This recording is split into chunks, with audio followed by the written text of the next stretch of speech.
If you have these paper bags, let's make a journal out of it. I use this cutter to trim the paper to an exact size, which is 16 centimeter for now. You can cut off all the remaining sides, which we don't need. We only need the 16 centimeter flaps that we can start with. Everything that is remaining apart from this, the side ones, the lower flaps of the bag, just keep it and save it for some use sometime later. All of whatever you are seeing now, I'm keeping on a side, and even I'm cutting this and keeping the handles. If you don't have a cutter, however, you can also measure it through a ruler, draw a line, and then just cut it out. The process remains the same. All you are doing is measuring it with a ruler. Whatever was discarded before is going to be discarded now as well.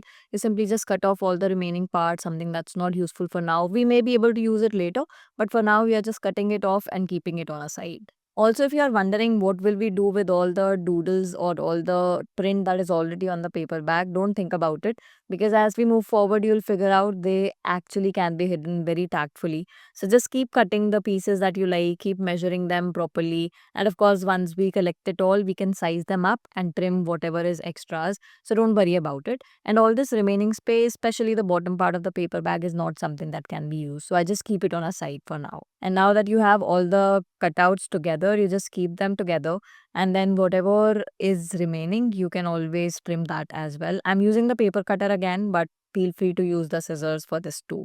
And once that is done, start folding them into half, because this is what we are going to glue up and turn it into a notebook now. Once all of these are folded, you take on the handles and peel them off very gently so as to not tear the paper underneath. Now we have these two handles also cut out from the bags, which I'm going to use to attach to the notebook itself later. But now let's first glue it all up.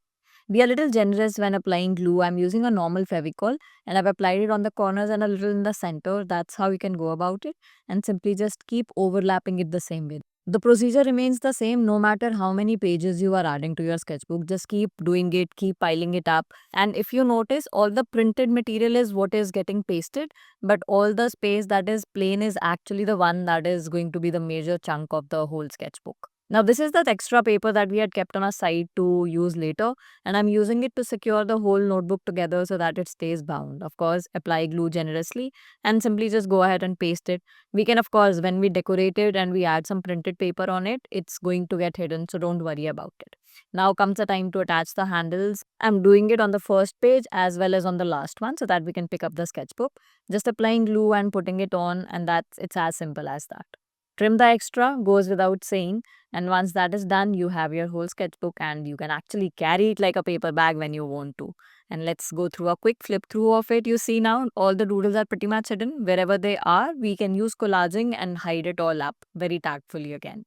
The most interesting part is that you can actually experiment with the size, with the shape, with the thickness. If you want to add some more pages, you want to add some more shapes, go ahead and do it and follow for more.